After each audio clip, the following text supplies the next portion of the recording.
Welcome to Nanak classes. दोस्तों, Nanak classes के YouTube channel पे आपका स्वागत है। आज राजस्थान जीके की ऐतिहासिक क्लास नंबर 211 है। इतिहास, भूगोल, कला, संस्कृति के मिश्रण के ये 50% आपको मिलते हैं और रीट एग्जाम स्पेशल तो ये है ही है।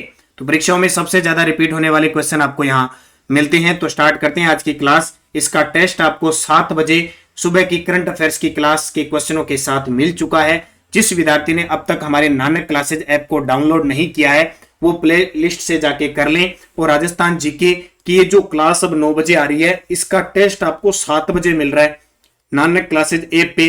तो वहां टेस्ट जिसने दिया है, अब आपके कितने क्वेश्चन सही होते हैं, क्या सोल्यूशन है, पूरी डिटेल के साथ हम चर्चा करने जा रहे हैं। तो सभी विद्यार्थियों को हार्दिक शुभकामनाएं, गुड इवनिंग सभी विद्यार्थियों को। स्टार्ट करें आज के क्वेश्चन। पहला प्रश्न आपके सामने देखिए, मोहनोत नैन्सी ने प्रतिहारों की कितनी शाखाओं का वर्णन किया है? मोहनोत नैन्सी ने प्रतिहारों की कितनी शाखाओं का वर्णन किया है? तो सभी का जवाब था बड़ा शानदार, उत्तर आ जाएगा 26 शाखाओं का वर्णन मोहनोत नैन्सी के द्वारा किया जाता है। ये मोहनोत नैन्सी मारवाड़ के शासक थे जसवंत सिंह प्रथम, उनके दरबारी कवि और दीवान थे जिन्होंने नैनसीरी ख्यात एक ग्रंथ लिखा और मारवाड़ रा प्रगनारी विगत लिखा, जिसे राजस्थान का गजेटियर कहते हैं। और मोहनोत नैन्सी को राजस्थान का अबुल फजल कहा जाता है। किसने कहा? मुंशी देवी प्रसाद ने। 778 ईस्वी उदोतन सूरी ने जालोर में कुल्यमाला की स्थापना किस शासक के शासन काल में की थी? नाम सुना होगा, ग्रंथ है कुल्यमाला। रचा किसने? उदोतन सूरी ने। कहां रचा? जालोर में। कब? 778 ईस्वी में। उस समय जालोर के नहीं, प्रतिहार के शासक, प्रतिहार वंश के शासक कौन थे? वत्सराज। ये वही वत्सराज है जिन्होंने कन्नौज के त्रिपक्षीय 100 वर्षीय जो युद्ध था उसकी शुरुआत वत्सराज ने भाग लिया था गुर्जर प्रतिहार की तरफ से। और एक उपाधि याद रखना इनकी, रण हस्तिनी की उपाधि धारण करने वाला कौन सा प्रतिहार शासक था? वत्सराज। नागभट्ट के बारे में असत्य कथन बताइए। नागभट्ट प्रथम के बारे में असत्य कथन बताइए। कन्नौज में प्रतिहार प्रभुसत्ता, सेकंड है, सॉरी फर्स्ट नहीं है, सेकंड। कन्नौज में प्रतिहार प्रभुसत्ता स्थापित की थी, बिल्कुल सही है। भोज इसका उत्तराधिकारी था, यह भी सही है। कर्पूर मंजरी में इसे आंध्रा अनारत मालव प्रदेश का विजेता बताया गया, नहीं बताया गया, यह गलत है। ये कर्पूर मंजरी किसकी है? राजशेखर की। राजशेखर कौन से प्रतिहार शासक के दरबार की शोभा बढ़ाते थे? राजशेखर है, कौन से प्रतिहार शासक के दरबार की शोभा बढ़ाते थे? बहुत ही फेमस नाम है राजशेखर, जिन्होंने कर्पूर मंजरी, बाल रामायण, बाल भारत, काव्य मीमांसा जैसे बड़े ग्रंथ लिखे थे। ये महेंद्र पाल के दरबार में रहते थे, उनके गुरु भी थे और उनके दरबारी कवि भी थे। इसके पाल में ये महिपाल के दरबार में भी रहे थे। विमल शाह ने आदिनाथ के भव्य मंदिर का निर्माण कब करवाया? आदिनाथ के मंदिर सिरोही के अंदर जो मंदिर बने हुए हैं ना, विमल शाही मंदिर है, नेमिनाथ जी के मंदिर है, यानी उसमें आदिनाथ जी के, भगवान जैन धर्म के प्रथम तीर्थंकर थे ऋषभदेव या आदिनाथ, उनके मंदिर का निर्माण विमल शाह ने करवाया था। कब करवाया? 1036 ईस्वी में। राजस्थानी भूभाग से संबंधित नामों में असत्य बताइए। राजस्थानी भूभाग से संबंधित नामों में असत्य बताना है। देखो, महर्षि वाल्मीकि ने राजस्थान को मरुकानांतर कहा, बिल्कुल सही है। बसंतगढ़ शिलालेख है, उसमें इसका नाम राजस्थानियादित्य मिलता है, बिल्कुल सही है। और ये चर्चा में भी है। बसंतगढ़ शिलालेख पता है कहां का है? सिरोही जिले का है। सिरोही जिले के अंदर एक माता है, खिम्मल माता के मंदिर में लगा हुआ है ये। और ये शिलालेख है 625 ईस्वी का है। इसके बारे में जानकारी पूछी जाती है। 625 ईस्वी का है और सिरोही के आसपास एक वंश था, चावड़ा वंश, उसके शासन काल में ये वर्णित हुआ था, रचित हुआ था। और इसमें दास प्रथा का वर्णन भी मिलता है। ये वो बसंतगढ़ शिलालेख है। जॉर्ज थॉम्स ने इसे राजपुताना कहा था, बिल्कुल, लेकिन कर्नल जेम्स टोड ने इसे राजस्थान कहा था, राजस्थान कहा था, लेकिन कब कहा था? 1829 में। तो ये असत्य हो गया। जिसने भी उस टेस्ट में गलत किए हैं वो साथ साथ में मिलाते रहना सारे विद्यार्थी। और जिसने अब तक हमारे ऐप को डाउनलोड नहीं किया, नानक क्लासेज कर लें। और ये जो 9 बजे की क्लास है, ये 7 बजे आपको नानक क्लासेज ऐप में टेस्ट के माध्यम से 50% मिलते हैं। तो आप जाके वहां पे जरूर इसको प्राइज कर लीजिए, बहुत ही खास है आपके लिए।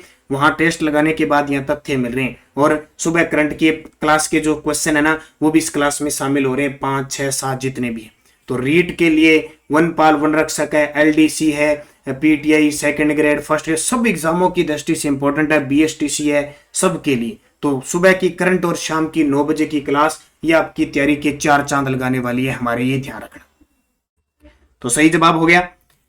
अजमेर मेरवाड़ा के प्रथम व एकमात्र मुख्यमंत्री कौन थे? अजमेर मेरवाड़ा जब आप पढ़ते हो राजस्थान एकीकरण के समय एकमात्र केंद्र शासित प्रदेश अजमेर मेरवाड़ा, जिसके मुख्यमंत्री थे हरिभाऊ उपाध्याय। अब ये मुख्यमंत्री कैसे हुए, एकमात्र कैसे हुए?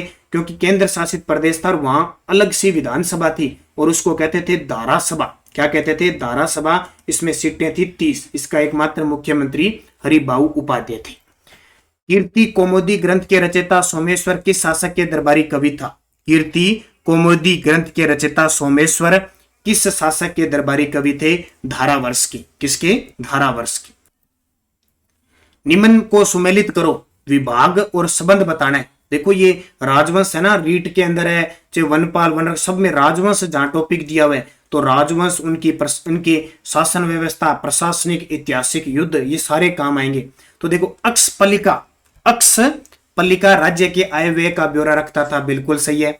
भंडारी का राजकोष का मुख्य अधिकारी होता था, ये भी सही है। दंडपाशिक सैन्य विभाग का होता था, ये गलत है। ये निम्न को सुमेलित करो। और इसके बाद महामंत्री राजा का मुख्य सलाहकार था। तो इसमें क्या है कि सुमेलित ठीक है नहीं है, ये यहाँ नहीं लिखना था वो लिखा नहीं गया, तो इसमें दंडपाशिक नहीं है। बाकी महामंत्री राजा का मुख्य सलाहकार होता नहीं है, ध्यान रखना। सुमेलित करो, नहीं है, ठीक है। निम्न में से कौन सा भूमि का प्रकार नहीं है? निम्न में से कौन सा भूमि का प्रकार नहीं है? तो देखो हवाला भूमि होती है, जागीरी भूमि होती है, भूम भूमि होती है, ग्रामिक भूमि का कोई प्रकार नहीं है। बीकानेर राज्य में सर्वप्रथम पट्टा प्रणाली किसने प्रारंभ की थी? बीकानेर राज्य में सर्वप्रथम पट्टा प्रणाली किसने प्रारंभ की थी? तो राय सिंह ने। ये राय सिंह बीकानेर का शासक था, जो बीकानेर के शासक कल्याणमल का पुत्र था। कल्याणमल ने जब 1570 में नागौर दरबार में अकबर की दीनता स्वीकार की थी, उसी समय राय सिंह और इसके भाई पृथ्वीराज राठौड़ ने दीनता स्वीकार कर ली। बाद में राय सिंह को 1572 में जोधपुर का प्रशासक भी नियुक्त किया गया था। और 74 के आसपास जब चंद्रसेन को हुसैन कुली खां के द्वारा भगा दिया गया था। और राय सिंह महोत्सव इसने ग्रंथ लिखा था। इसके अलावा राय सिंह ने जूनागढ़ किले का निर्माण करवाया था और इसे मुंशी देवी प्रसाद ने राजपुताने का करण कहा। उर्दंग और भोग शब्द किससे संबंधित है? ये शब्दावली है बड़ी इंपॉर्टेंट प्रशासनिक व्यवस्था की। उद्दंग या उद्रंग और भोग किससे संबंधित है? भूमि कर से संबंधित है, भूमि के कर है। राज्य मंत्री परिषद सामूहिक रूप से उत्तरदायी होती है। राज्य की जो मंत्री परिषद होती है ना, वो सामूहिक रूप से किसके प्रति उत्तरदायी होती है? विधानसभा की। जब आपसे पूछे व्यक्तिगत रूप से किसके प्रति होती है, तो राज्यपाल। हमारे राजस्थान के राज्यपाल कौन है? कलराज मिश्र, ठीक है। हमारी राजस्थान में 15वीं विधानसभा चल रही है, उसके अध्यक्ष कौन है? सीपी जोशी। और मुख्यमंत्री अशोक गहलोत। और लोकसभा हमारे देश के अंदर 7वीं लोकसभा चल रही है, जिसके अध्यक्ष ओम बिड़ला जी है, जो कोटा बूंदी से सांसद है। अर्धशोषक मैदान के संदर्भ में सत्य कथन को छांटो। अर्धशोषक मैदान के संबंध में सत्य कथन को छांटो। देखो संक्रमणीय परिवर्तित जलवायु क्षेत्र है, बिल्कुल संक्रमणीय और परिवर्तित जलवायु परिवर्तित होती रहती है। ये 25 सेंटीमीटर समवर्षा रेखा के उत्तर पूर्व में है, तो ये गलत है, उत्तर पूर्व में नहीं है। ये आपके पूर्व के अंदर है, उत्तर पूर्व के नहीं है, पूर्व पूरी साइड है। घग्गर का मैदान व लूणी बेसिन इसी का भाग है। घग्गर का मैदान है वह लूणी बेसिन इसी का भाग है, अर्धशोषक का भाग है। भारतीय उपमहाद्वीप में ऋतु चक्र को नियंत्रित नहीं करती, ये गलत है। तो ऋतु चक्र को नियंत्रित नहीं करती, ये भी गलत है। इसमें सत्य 2 ही है, पहला और तीसरा। ऊंचाई के आधार पर पर्वत चोटियों का सही क्रम क्या है? ऊंचाई के आधार पर पर्वत चोटियों का सही क्रम क्या है? आरोही क्रम बताना है आपको। आरोही का क्रम का मतलब क्या? छोटे से बड़े की ओर 1 2 3 4 5 ऐसे चलना है। तो देखो बड़े की तरफ चलना है, तो यहां 2 चीज आप मिला के देख सकते हो। दिलवाड़ा यहां गिर, अचलगढ़ यहां हो गया, ये गलत हो गया। दिलवाड़ा यहां आ गई, ये सही है, लेकिन नागपानी और बेराज ये सही है। देखो ये आ गया, ये बिलाली फिर रहा, बेराज, नागपानी, अचलगढ़ और दिलवाड़ा, ये सही हो जाएगा। निम्न को सुमेलित कीजिए, बड़ी खास प्रश्न है, ध्यान रखना। निम्न को सुमेलित कीजिए। अनुच्छेद 163, 164, 166, 167। तो 163 क्या कहता है? अनुच्छेद 163 कहता है मंत्री परिषद को राज्य, एक मंत्री परिषद होगी जो राज्यपाल को सहायता देगी। अनुच्छेद 164 क्या कहती है? बी नंबर इसका उत्तर है, ठीक है। 164 ये कहती है कि मंत्रियों से संबंधित प्रावधान है उन मंत्रियों की नियुक्ति राज्यपाल करता है। अनुच्छेद 166 कहता है कि राज्य सरकार की कार्यवाही का संचालन होता है। और अनुच्छेद 167 क्या कहता है? मुख्यमंत्री का राज्यपाल को सूचना प्रदान करना। राज्य महाधिवक्ता के बारे में असत्य कथन बताइए। राज्य महाधिवक्ता, देखो अनुच्छेद 165 में महाधिवक्ता का प्रावधान है, सही है। महाधिवक्ता की नियुक्ति राष्ट्रपति करता है, ये गलत है, ये गलत है। महाधिवक्ता की नियुक्ति हमेशा राज्यपाल करता है। राज्य का सबसे बड़ा विधिक अधिकारी होता है, बिल्कुल सही है। राज्य के प्रथम महाधिवक्ता जीसी कासीवाल थे या कासनीवाल थे, सही है। वर्तमान में कौन है? महेंद्र सिंह सिंघवी वर्तमान में राजस्थान के महाधिवक्ता है। कौन से संविधान संशोधन में मंत्रिपरिषद के आकार को परिसीमन किया गया है? कौन से संविधान संशोधन के तहत? तो 91वां संविधान संशोधन 2003 के तहत किसी राज्य के अंदर विधानसभा का 15% से अधिक मंत्री नहीं होने चाहिए। जैसे राजस्थान में 200 विधानसभा सीट है तो उसका 15% से अधिक नहीं होना चाहिए, तो काट दो, 15 दूना 30, यानी 30 मंत्री बन सकते हैं। और वर्तमान में लगभग 30 मंत्री हैं, उनमें से 3 महिला है। वर्तमान में राजस्थान की 200 विधायकों में से 27 महिला विधायक हैं, ये भी ध्यान रखना। राज्य में संसदीय सचिव समकक्ष प्रतिज्ञान करता है, यानी जो संसदीय सचिव होता है वो शपथ पूछ ले, किसके प्रति उत्तरदायी होता है, सारा कुछ मुख्यमंत्री के इर्द गिर्द घूमता है, ध्यान रखना, सचिव। और वर्तमान में राजस्थान के मुख्य सचिव है उषा शर्मा। और जो संसदीय सचिव होते हैं ना जितने, वो किसके प्रतिज्ञान के प्रति? मुख्य सचिव। वागड़ क्षेत्र के अंतर्गत कौन सा जिला शामिल नहीं है? वागड़ क्षेत्र के अंतर्गत है कौन सा जिला शामिल नहीं है? तो एक बांसवाड़ा भी है, डूंगरपुर भी है, प्रतापगढ़ भी है, लेकिन राजसमंद नहीं है। जरगा व रागा पर्वत के आसपास का पहाड़ी क्षेत्र किस नाम से जाना जाता है? जरगा व रागा पर्वत के आसपास का पहाड़ी क्षेत्र किस नाम से जाना जाता है? दशहरो। किसको कहते हैं? दशहरो को कहते हैं। पारिस्थितिकी तंत्र शब्द का प्रयोग सर्वप्रथम किसने किया? ये भी आपके लिए इंपॉर्टेंट है, ऐसे प्रश्न भी मैं साथ साथ में लेके आ रहा हूं। पारिस्थितिकी तंत्र शब्द का सर्वप्रथम प्रयोग किसने किया था? एजी टांसले ने। किसने किया था? एजी टांसले। अगला प्रश्न देखो, रामसर साइट के बारे में सत्य कथन बताइए। और अभी ताजा बड़ा चर्चा में है, राजस्थान भारत के 75 रामसर साइट घोषित हो चुके हैं। आजादी के अमृत महोत्सव के तहत 75 हो चुके हैं। इतने दिन सबसे ज्यादा रामसर साइट उत्तर प्रदेश में घोषित थे, अब तमिलनाडु टॉप पे आ गया। भी ये ध्यान रखना, कहां पे? तमिलनाडु। पूरी डिटेल देख लेना, मैंने टेलीग्राम पे डाल दी। भारत का बखीरा रामसर स्थल उत्तर प्रदेश में है, बिल्कुल। राजस्थान में 2 रामसर साइट घोषित है, बिल्कुल, केवलादेव और सांबर। भारत का सबसे बड़ा रामसर साइट कंचनजंगा, ये गलत है, क्योंकि रामसर जो है वो ये इधर वाला है ना, पश्चिम बंगाल में सुंदरबन उधर वाले क्षेत्र है। रामसर साइट सम्मेलन 2 फरवरी 1971 को ईरान में हुआ, बिल्कुल सही है। तो ए सही है, सी सही है और डी सही है, ए सी डी। वायुमंडल के किस परत में ओजोन गैस की उपस्थिति रहती है? वायुमंडल के किस परत में ओजोन गैस की उपस्थिति रहती है? क्वेश्चन मैंने स्पेशल आरबीएससी एनसीईआरटी के तहत डाल दिए। तो ओजोन गैस कहाँ रहती है? समताप मंडल में रहती है। और आपसे पूछे आंधी तूफान आने वर्षा का कारण क्षोभ मंडल है, अपने ऊपर 12 से 15 किलोमीटर के आसपास क्षोभ मंडल है। और आपसे पूछे वायुयान किस में चलते हैं? समताप मंडल।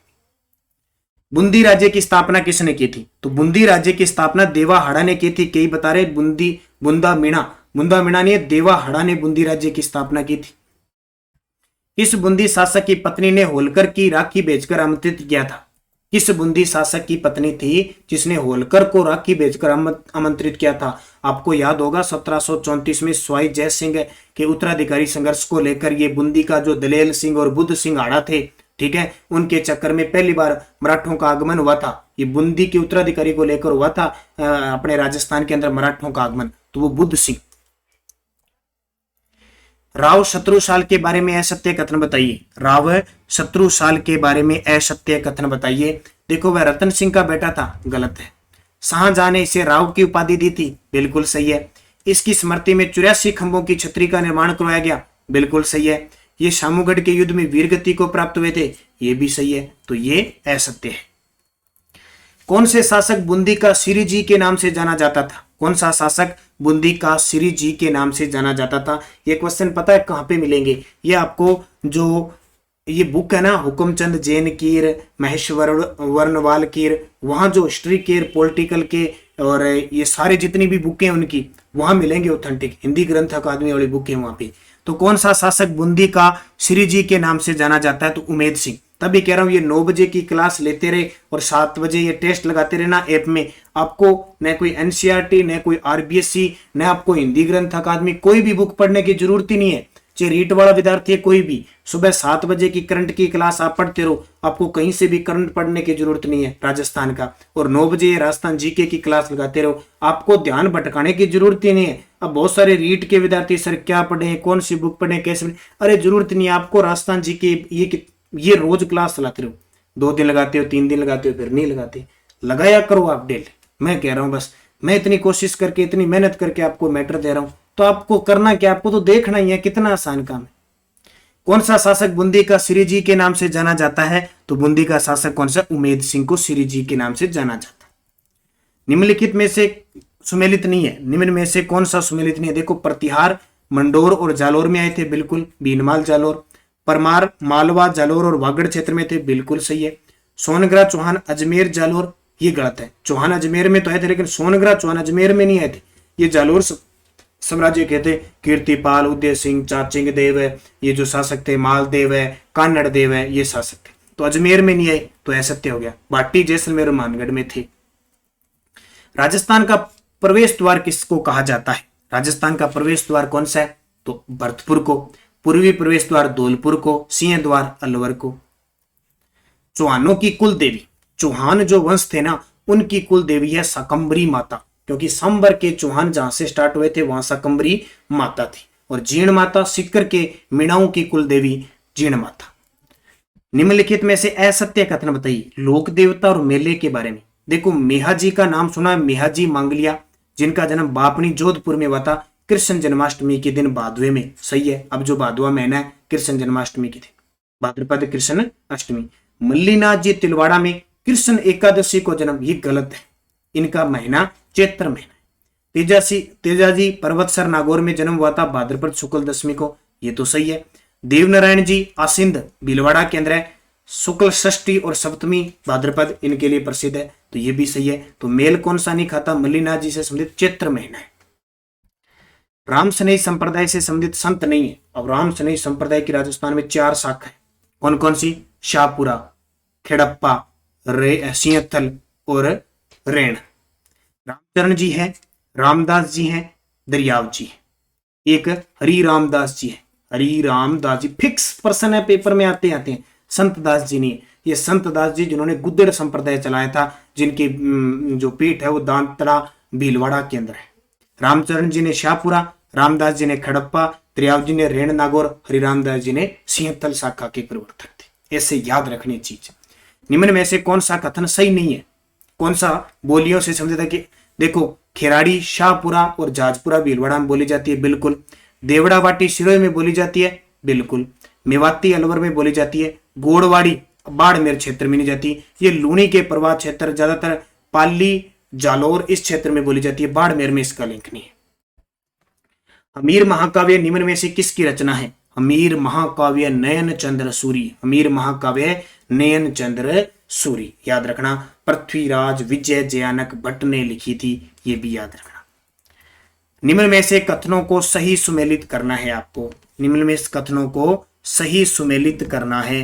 देखिए आपके सामने अकादमियां, और ये टॉपिक भी आपको ये पता होगा, ये टॉपिक स्पेशल आपके स्पेशल और स्पेशल रीड के अंदर। राजस्थान साहित्य अकादमी 1958 में स्थापित हुई थी, उदयपुर के अंदर है, बिल्कुल सही है। राजस्थान संगीत नाटक अकादमी 1957 जयपुर में है क्या? गलत है, जोधपुर में है। राजस्थान ललित कला अकादमी 1957 जयपुर में है। Rajasthan oriental studies foundation Jodhpur में 1951, ये भी सही है। तो देखो एक का 1, बी का 3, सी का 2 और डी का 4, यानी क्या उत्तर हो जाएगा इसका उत्तर हो जाएगा 1, 3, 2, 4। मैक्स से पुरस्कार प्राप्त करने वाली प्रथम राजस्थान महिला कौन थी? बहुत बड़ी बात है, मैक्स से पुरस्कार प्राप्त करने वाली रेमन मैक्स से पुरस्कार प्राप्त करना बहुत बड़ी बात थी। राजस्थान की कौन सी महिला है?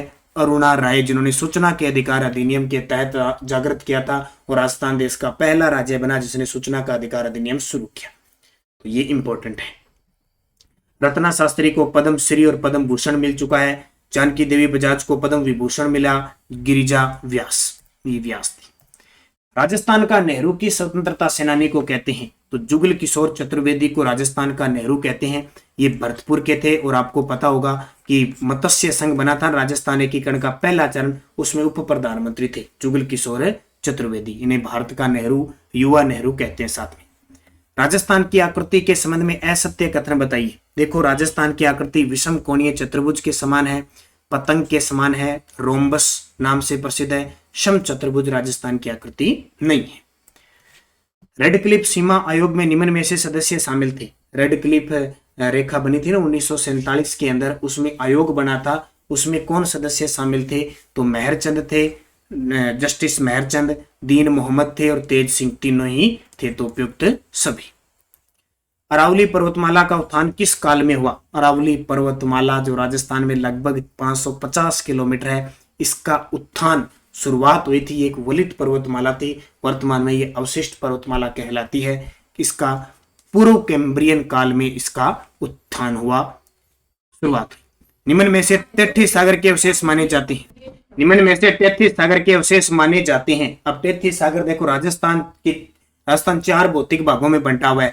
दक्षिणी पूर्वी पठारी प्रदेश भी है, अरावली भी है, पूर्वी मैदानी भी है और उत्तर पश्चिमी मरुस्थलीय प्रदेश है। तो 33 सागर के अवशेष है पूर्वी मैदानी और उत्तर पश्चिमी मरुस्थलीय प्रदेश, अरावली पर्वतमाला और दक्षिणी पूर्वी ये गोंडवाना लैंड के भाग। कौन से बालू का स्तूप पवन की दिशा में समकोण पर बनते हैं? कौन से बालू का स्तूप पवनों की दिशा में समकोण पर बनते हैं? अनुप्रस्थ बालू का स्तूप, अनुप्रस्थ बालू का स्तूप। मांगी बाई व स्वर्गीय गौरी देवी किस गायन शैली से संबंधित है? तो स्वर्गीय गौरी देवी और मांगी बाई ये दोनों मांड गायिका है। कौन है? मांड गायिका। मांड जैसलमेर क्षेत्र में विकसित हुआ। निम्न में से सत्य कथन नहीं है। सत्य कथन देखो, बिंदोरी नृत्य झालावाड़ का प्रसिद्ध है, बिल्कुल। और बम्ब नृत्य अलवर का है, बिल्कुल। ढोल नृत्य जालोर का है, बिल्कुल। डांग नृत्य नाथद्वारा का है, बिल्कुल। अब चारों सही लग रहे हैं आपको, लेकिन आपको एक गलत लगेगा। कौन सा? मेवात क्षेत्र में बम्ब नृत्य है, लेकिन देखो ढोल नृत्य बिल्कुल जालोर सही है, डांग नृत्य बिल्कुल नाथद्वारा सही है, बिंदोरी नृत्य बिल्कुल 100% है। बम्ब नृत्य 100% होता है, वो भरतपुर के अंदर होता है। निम्न में से पुरातात्विक स्थल सुमेलित नहीं है। देखो, बागोर कहां पे है? भीलवाड़ा में। नलियासर सांबर जयपुर में। नगर कहां पे? टोंक में। जबकि सोनारी कहां पे है? सोनारी जो है वो कहां पे? झुंझुनू के अंदर है। नीम का थाना सीकर में तो गणेश्वर सभ्यता है। उदयपुर के संबंध में असत्य कथन बताइए। उदयपुर के संबंध में असत्य कथन बताइए। सर्वाधिक वन है, बिल्कुल। प्रतिशत भी और भौगोलिक भी। राज्य का पहला शिल्प ग्राम, बिल्कुल ये भी सही है, हवाला ग्राम। सर्वाधिक पशु घनत्व, ये गलत है। सर्वाधिक दुग्ध उत्पादक, ये भी गलत है, क्योंकि सबसे ज्यादा दूध जयपुर में होता है। पशु घनत्व सबसे ज्यादा डूंगरपुर दौसा क्षेत्र का है। तो इसका उत्तर सही क्या हो जाएगा? 1 और 2 सही हो जाएगा। एक ये क्या असत्य पूछ रहा है? असत्य तो 3 और 4 असत्य। पूर्वी मैदानी भाग को कितने उप विभागों में विभाजित किया जाता है? ये 2-3% ना कई विद्यार्थियों ने रिपोर्ट लगाई, लेकिन सही है, ध्यान रखना। पूर्वी मैदानी भाग को कितने उप विभागों में बांटा गया? 3 में बांटा गया। कौन कौन सा? पूर्वी मैदानी में एक तो बाणगंगा का मैदान, एक चंबल बेसिन और एक माही बेसिन का भाग। ठीक है, इसके अलावा वैसे बाणगंगा बेसिन, बनास का भी बेसिन आता है, बनास बेसिन भी आती है। 4 भागों में बांटा है। वैसे इसका उत्तर 4 लगाना है अपने को। शायद टेस्ट के अंदर इसका उत्तर 3 आ गया होगा, 4 आगे। माही बेसिन भी इसमें आती है, चंबल बेसिन भी आती है और बाणगंगा बेसिन भी आती है और बनास बेसिन भी आती है। अरावली व विंध्याचल पर्वत के बीच संक्रांति प्रदेश किस भूभाग को कहते हैं? ये अरावली क्षेत्र है और ये विंध्याचल प्रदेश के बीच संक्रांति का जो क्षेत्र है वो दक्षिणी पूर्वी पठारी प्रदेश। आज का अंतिम क्वेश्चन, कोटा का पहला शासक कौन था जिसने महाराव की उपाधि धारण की थी? तो कोटा का पहला शासक था भीम सिंह। और प्रश्न बहुत बार पेपर में आता है, राजस्थान के किस क्षेत्र के शासकों के आगे महाराव की उपाधि लगती थी? तो उसकी किसके आगे लगती थी? तो इसका इंपॉर्टेंट है राम सिंह। तो ये इंपॉर्टेंट महाराव की उपाधि। तो ये आपके 50% हो गए। जिसको जनवरी से जून 2022 की करंट अफेयर्स की पीडीएफ राजस्थान की चाहिए तो लिंक से आप डाउनलोड कर सकते हैं। जो भी विद्यार्थी लिंक से डाउनलोड करेगा, डिस्क्रिप्शन में लिंक है वीडियो के, वहां से उसको डाउनलोड का ऑप्शन आता है और वहीं से वो डाउनलोड करेगा। कोई भी विद्यार्थी हमारे जितने भी नंबर दिए हुए किसी पर यहां से परचेज करने के बाद स्क्रीनशॉट नहीं लेगा। ध्यान रखना, ऐसा लिंक नीचे नहीं दिया हुआ कि पैसे कटने के बाद डाउनलोड का ऑप्शन नहीं है। आप डाउनलोड करते के बाद तुरंत हट जाते हो या स्क्रीन को अलग हटा देते हो, वो आपकी गलती होगी। डाउनलोड यहीं से होगा, यहीं से ऑप्शन मिलेगा। जिस विद्यार्थी ने भी यहां से लिंक से लिया, डाउनलोड का ऑप्शन आता ही आता है, उसका प्रिंट निकाल सकते हो। तो ये 50% आपके हो गए। आप अच्छे तरीके से अध्ययन करें, टेस्ट आपको मिल गया। आप देख लें कितने आपके क्वेश्चन गलत हो रहे हैं, सही हो रहे हैं। अच्छे तरीके से पढ़ें निरंतर। सुबह तैयार मिलेंगे, सुबह 7 बजे करंट अफेयर्स की क्लास। धन्यवाद। जय हिंद, जय भारत।